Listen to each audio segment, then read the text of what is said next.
Alors, on sait que c'est un vaccin qui a été mis sur le marché il n'y a pas très longtemps, contrairement à d'autres vaccins qui ont pris plusieurs années avant d'être homologués et mis sur le marché. C'est un vaccin qui a été mis sur le marché rapidement pour deux raisons. À cause qu'il y a eu un grand financement pour les compagnies, pour l'industrie, pour mettre en place rapidement un vaccin, pour développer un vaccin. Et aussi, il y a eu beaucoup de mouvements de personnel, c'est-à-dire que s'il y avait, par exemple, 100 personnes qui travaillaient sur un vaccin pour le programme de vaccination, le développement du vaccin COVID, on en avait des milliers et des milliers de personnes, ce qui a accéléré de beaucoup le développement de ce vaccin-là. C'est un vaccin qui est sécuritaire. On est maintenant à plus de 2 millions de doses administrées dans le monde et j'ai pas vu, moi, dans la littérature, de grandes manifestations cliniques en lien avec cette vaccination-là qui ont sonné une alarme pour dire il faudrait regarder de plus près certaines de ces manifestations cliniques-là. Tous les vaccins sont très sécuritaires et tous les vaccins doivent passer par un processus très élaboré, très rigoureux, par les instances d'homologation américaines, de la Grande-Bretagne et du Canada. Et tous ces vaccins-là ont passé ce processus-là.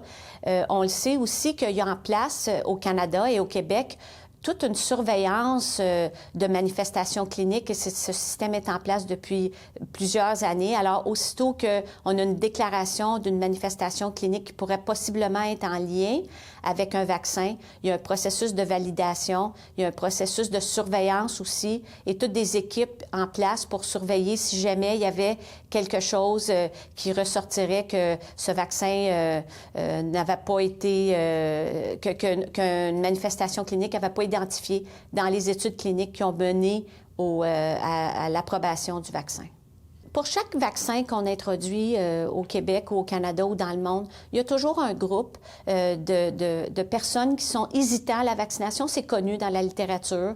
Il y a 20 de la population qui se pose des questions, puis c'est légitime, surtout avec ce vaccin-là qui est nouveau, qui utilise une nouvelle technologie. Alors, c'est légitime d'avoir des questions sur la vaccination. Est-ce que c'est efficace? Est-ce que c'est sécuritaire? Ce que la littérature nous démontre, c'est que ce 20 de la population qui a des questions légitimes sur les vaccins en général, lorsqu'ils obtiennent l'information d'une source fiable, d'une source recommandée, par exemple un professionnel de la santé, leur médecin, une infirmière, un pharmacien ou les sources crédibles de Santé Canada, du Comité d'immunisation du Québec, ces personnes-là en général vont se faire vacciner.